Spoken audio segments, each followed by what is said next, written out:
I hold sincerely that most conflicts between people are based in confusion, and if both people understood what the other person was coming from or saying, there'd be no conflict. And it would especially be less confusion and less conflict if our language was way more literal. So one way to avoid this is that if we're using a vague word, explain, define, try to help other people understand what you mean by that word. Here's a good example.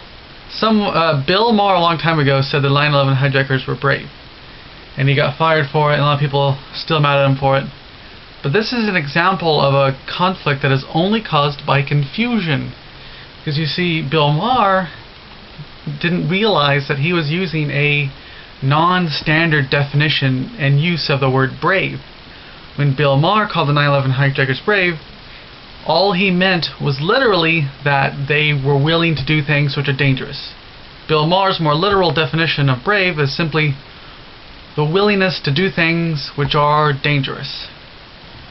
Which, of course, hijacking a plane and suicide bombing it into one of the biggest buildings on the planet is definitely a willingness to do dangerous things. But the problem is that lots of other people, like Bill Maher's detractors, have a different definition of brave. Their definition of brave is willingness to do dangerous things in the name of good. So there's a value judgment, a normative judgment in the definition. Value or normative judgment is just to say that something is good or bad.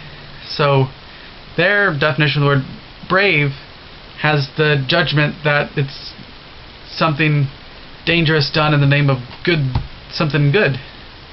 So you can see why people are mad at Bill Maher and why Bill Maher got fired, because people were confused.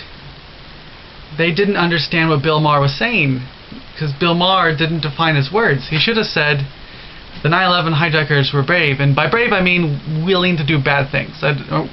Willing to do bad things that are dangerous. He should have made clear that by calling them brave, he was not making a value judgment that they were good.